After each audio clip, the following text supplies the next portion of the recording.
So we move into, I believe, the third week now of our sermon series on discernment. And this week we look at what it means to take care of our body and how our body can teach us about who God is calling us to be fully. So I have a reading here, and it kind of jumps around through the section, so excuse the transitions. It does not do full justice to the work. But the Reverend Scott Stoner writes, "I have a good friend who is newly ordained and pastors a medium-sized church. He has a real gift for pastoral care, and people reach out to him for support on a regular basis. He recently told me that illness was one of the most common reasons people sought out pastoral care. And at first, this puzzled him. 'I'm not their doctor,' he said. 'What are they seeking from me?' Now, when people reach out to my friend to talk about their cancer, heart disease, depression, or other illness, they are doing so not because he is a physician for the body, but because he is a physician for the soul. Every area of wellness is interconnected with the others, and based on this understanding, we know that what happens in one area of the compass will always affect the other areas of our lives. When our bodies experience disease, our hearts and souls will experience disease as well. And when our hearts and souls experience disease, we will feel it in our bodies too. It's all interconnected by design." Several pages later, he asks, "Was Jesus a runner? Did Moses go to exercise class? Did either of them ever enter a 5K? Or did they prefer a spinning or yoga class? Did they work out on a regular basis?" These questions are, of course, silly because they are questions that could only be asked today. They obviously would not apply to the times and cultures of Jesus and Moses. Our modern way of life is very different from that of either Jesus or Moses in many ways. For this conversation, one difference is that our life is much more sedentary. Jesus and Moses did not need to run or play soccer or attend group fitness class because they were exercising all the time, walking almost everywhere they went. Movement and exercise were naturally integrated into every aspect of their daily lives without the need to sign up for classes or organized runs. But the power of community support to keep us moving cannot be underestimated.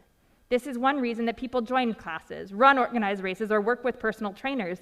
I'm delighted to see that many churches are using their built-in ability to provide community for people in the form of fitness activities.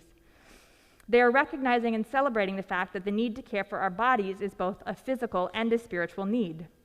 Some churches organize seasonal walking programs, such as walking to Bethlehem in Advent and walking to Jerusalem in Lent. In these programs, the church figures out how many miles it is from either of these cities and then publicizes the number to the congregation. Members are then encouraged to walk either on their own or as a group and keep track of their mileage.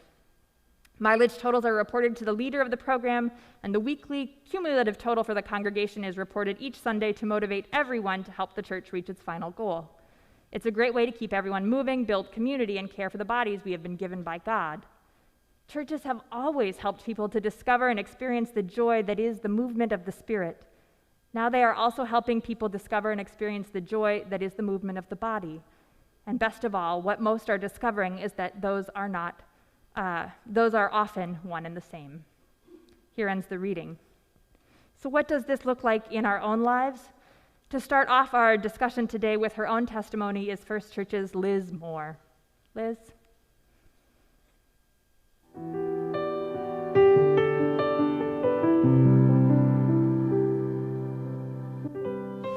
You know, I think that my mom just put me in dance class, when I was 4, because that's what we did. But I do remember dancing with my dad, and so I would say that my first influence was probably at 18 months or so, being put on his feet and dancing like the cha-cha with him. My dad was an incredible dancer. I mean, just so mortifying when I was a teenager, like the father-daughter dance in 8th grade, and he was like knocking it out of the park like Ricky Martin, and I was like, can you just be like the other dads, step touch, but no, he's like twirling hips and everything. And I think my parents didn't have a great relationship, there was a lot of troubles, and dance and music was something that there was joy there. I can never believe that everyone doesn't love to dance. To me, it's just freedom, it's joy. You hear that beat, your body moves. What could be wrong? That's what I feel like. When especially when I was younger, and nothing hurt, and I was a leaper and I was a turner, and when you were having a great day and you weren't just leaping, you were soaring.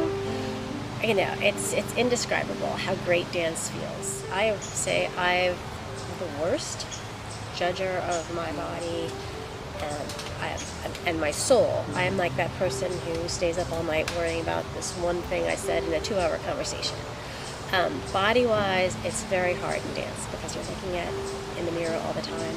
I don't have a typical dancer's body, so I really struggled. I had some very punitive and horrible teachers who made me feel even worse about myself. I did struggle with eating disorders for a very long time. Didn't even think it was a problem because at the time it was rampant in the dance community, so it just was what people were doing. When I finally got help for that and recovered, I could still be very judgmental. Doing the yoga certification class really helped me kind of get over covering up this part of me or that part of me and just being better, because I just started to ask myself, what are you gaining from this self-judgment? And the answer was nothing.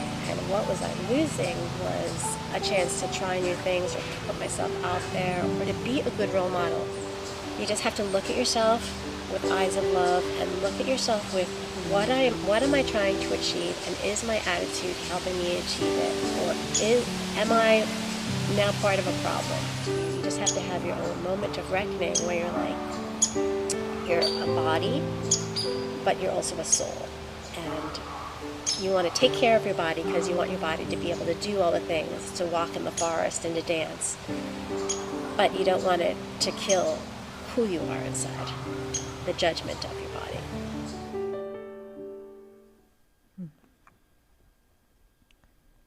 Thank you to Liz for that powerful witness. Will you pray with me? God, may the words I speak and the meditations of all our bodies be a reminder that all we have is sacred, not ours to have but to tend.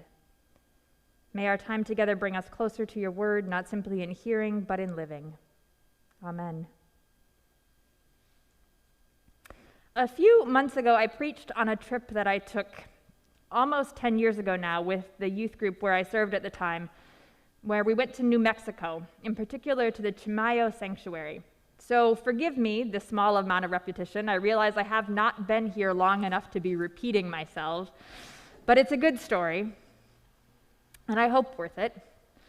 And the morning that we went to the sanctuary was early for us, particularly on the last day of our trip, and that we gathered the youth first in the tiny chapel to pray before we set out was clearly not appreciated. 40 sets of sleep-encrusted teenage eyes were emphatically not looking at me as we began our worship that morning. They looked at their coffee, at the bottle of water at the feet, the small icon I had given them of Simon of Cyrene. They looked at their feet, anywhere but at me. What do you remember about Good Friday? I asked again, as if hearing me might be the issue. The adults, however, were not much better. They were loading the cars or picking the labels off the water bottles or closing their eyes pretending to be in prayer. That's a good one. Now, gradually, of course, it tumbled out little by little. It was an unsteady stream of words that even I struggled to arrange. It was the day Jesus was killed. They made him carry his cross. He called out, "Forgive them." And the picture I prompted, who was Simon? He was just a random man that the soldiers pulled out of the crowd to help Jesus with the heavy cross.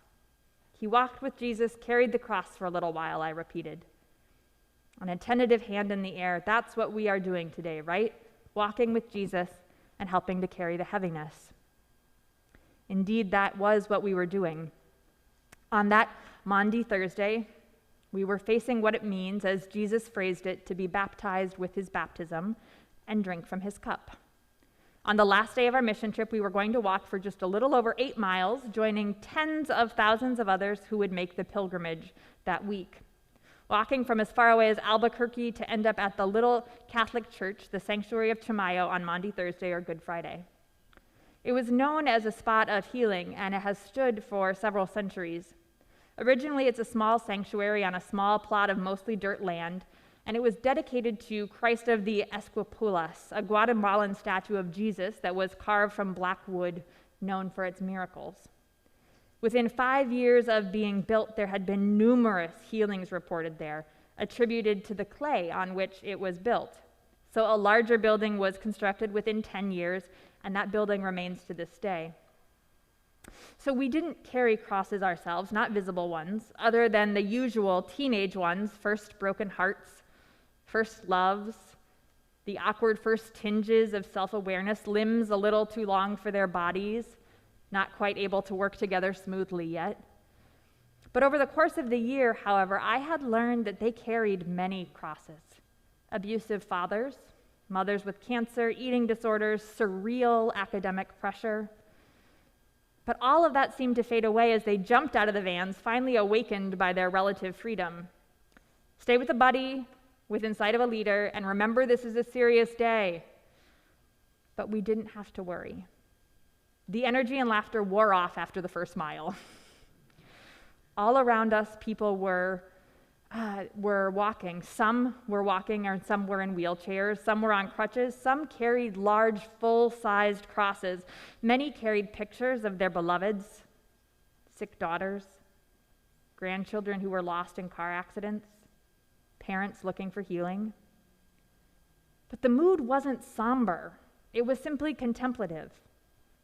And what had started as merely an exercise in religious practice, we were now quite clearly walking with a purpose. We were walking with these people. We were walking with these people. We were carrying their crosses. It wasn't particularly crowded until the last mile and a half, and there the fullness of a stadium's worth of people, each there for their own reasons, became known. And yet, as a leader, I have never worried less, because no one pushed. No one even passed. Strangers pushed each other's wheelchairs. They picked up those who could not walk the last few feet. They stood passing out oranges and sunscreen and water. And we arrived just before lunch, which we had carried and spread out on the lawn of the church. The line to enter the sanctuary was 10 wide and hundreds deep, but it didn't matter. Most waited to enter. It was the first time that these youths had understood their faith as something tangible, powerful, miraculous even, something that could change things. It was, I believe, the first time they were seeing what I get to see more frequently in my position at bedsides, people with this force of faith that wills God to make them well. Stoner writes of his friend, the young minister, baffled at what his sick parishioners could want from him. And his reply is easy, reminding us that sickness of the body is deeply connected with sickness of the spirit. That when we are unwell, often it is our bodies trying to send us a message. But there's something else there, something deeper. When we are unwell, ill to the point of being bedridden, our aches and our pains keeping us from the things that we love, we are forced to understand ourselves differently, to reconcile, as Stoner phrases it. We are forced to see that we are not alone and that we cannot survive alone. And for most of us, most of the time, it's easy to pretend. We go to the store, we garden, we can our own food, we stack the wood and mow and go to work and imagine ourselves as landowners, homeowners, adults capable of caring for themselves. And this is why I believe we so often hear political debates disparaging those on welfare, accusing them of taking, unable or unwilling to manage on their own. We, on the other hand, are fine until we are not. Until the back hurts just a little too much after shoveling. Until the stairs become just a little too steep and we fall. Until the chemo forces us to stay on the couch. Until we are forced to receive more than we give. When we are ill of body, we are uniquely positioned to see that we are never alone, that we are always dependent upon others, on the grocer, the grower, the farm supply store, the school teachers, the lumber folks. We are dependent on the migrant workers who milk the cows and the laborers that plant the coffee beans, who could not We could not dress ourselves without someone to spin the yarn and weave the cotton. And if Scott Stoner's friend really wants to know why he's needed when his folks are sick, it's for this reason. We can ignore all of this until we are no longer able to do what we see as our part. Our sense of purpose is taken from us, and we exist to be taken care of on some level, a reality that we spend our entire lives resisting from the age of 12 on. In the chapel that night, one youth remarked that she had seen a complete stranger come to the aid of a girl in a wheelchair, lifting her out of the chair and down into the dirt with its supposed restorative powers. He lovingly held the dirt in his hands and he poured it gently over her limbs. He baptized her with earth and spirit. Another wept openly, remembering a family who had made the pilgrimage to scoop dirt into a bag to take back to their mother who was sick with cancer. As she wept, we realized, the youth telling this, her own mother was ill. And we were glad she too had taken the provided baggie, filling it with the dirt that, if not holy, was certainly filled with love.